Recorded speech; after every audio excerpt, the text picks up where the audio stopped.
नमस्कार, मैं हूं आतुर, आप देख रहे हैं SMZ न्यूज इंडिया।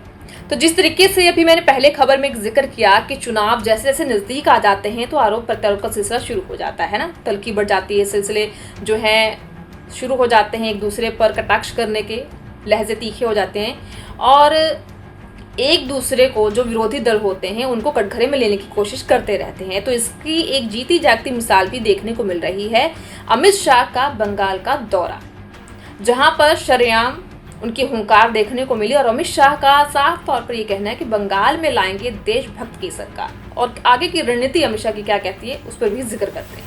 पश्चिम बंगाल में अगले ही कुछ महीनों में विधानसभा चुनाव होने हैं, ऐसे में वहां पर सियासी हलचल तेज होती जा रही है। केंद्रीय गृह मंत्री अमित शाह बंगाल के दौरे पर हैं और उन्होंने अपनी पीसी में राज्य की ममता सरकार पर जमकर हमला बोला। तो राज्य में कांग्रेस के वरिष्ठ नेता अधीर रंजन चौधरी ने दिल्ली में पीएम नरेंद्र मोदी से मुलाकात की। कोलकाता में अपनी प्रेस कॉन्फ्रेंस में केंद्रीय गृह मंत्री अमित शाह ने कहा कि बीजेपी के सभी कार्यकर्ता पश्चिम बंगाल की जनता को यह आश्वासन देना चाहते हैं और वादा भी करते हैं कि पीएम मोदी के नेतृत्व में बंगाल में बीजेपी की सरकार बनने के साथ ही यहां की विरासत को हम पुनर्जीवित करेंगे। एक ऐसी मजबूत राष्ट्रीय ग्रिड बनाएंगे जो बंगाल से घुसपैठ को खत्म कर देगी। अब बात करते हैं घुसपैठ रोकने, घुसपैठियों को हटाने के मुद्दे पर होगा चुनाव। उन्होंने आगे ये कहा कि इंसान छोड़ दीजिए, परिंदा भी यहाँ पर नहीं मार पाए। हम इस प्रकार की ग्रिड की रचना करेंगे।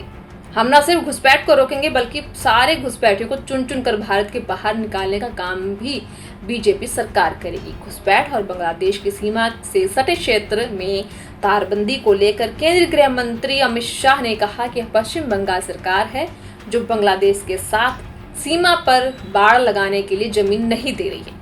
क्या मुख्यमंत्री जवाब दे सकते हैं कि त्रिपुरा, असम, राजस्थान, पंजाब, कश्मीर और गुजरात की सीमाओं पर घुसपैठ क्यों रुक गई है? ऐसा इसलिए है क्योंकि पश्चिम बंगाल में आपकी देखरेख में घुसपैठ होती है ताकि आबादी का संतुलन बदला जा सके और आपकी वोट बैंक मजबूत हो सके। अगला चुनाव राज्य में घुसपैठ रोकने और घुसपैठियों को यहां से हटाने के मुद्दों पर लड़ा जाएगा। बंगाल सीमा से होने वाली घुसपैठ राष्ट्रीय सुरक्षा का मुद्दा है। इसी के साथ ही अमित शाह ने ये भी कहा कि ममता बनर्जी के नेतृत्व में भ्रष्टाचार के कारण पूरे पश्चिम बंगाल में विकास जो है वो थम गया। पीएम नरेंद्र मोदी द्वारा शुरू की गई सभी फायदेमंद योजनाएं यहां टोल सिंडिकेट का शिकार होगी। पिछले 14 सालों से डर और भ्रष्टाचार पश्चिम बंगाल की पहचान बन गए हैं। उन्होंने आगे ये भी कहा कि 15 अप्रैल 2026 के बाद जब पश्चिम बंगाल में बीजेपी की सरकार बनेगी तो हम बंग गौरव और बंग संस्कृति को फिर से जिंदा करेंगे। यह बंग भूमि हमारे लिए बहुत अहम है क्योंकि बीजेपी का गठन डॉक्टर श्यामा प्रसाद मुखर्जी ने किया था जो यहाँ के एक बड़े नेता थे।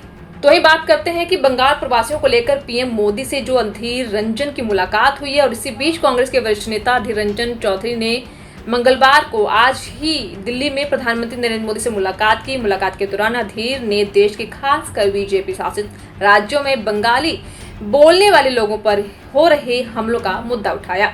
पश्चिम बंगाल में कांग्रेस के पूर्व प्रदेश अध्यक्ष अधीर रंजन ने पीएम मोदी से इस तरह के हमलों को रोकने में मदद करने के लिए दखल देने का अनुरोध किया है जिससे उनके अनुसार राज्य में सांप्रदायिक तनाव और हिंसा हो सकती है।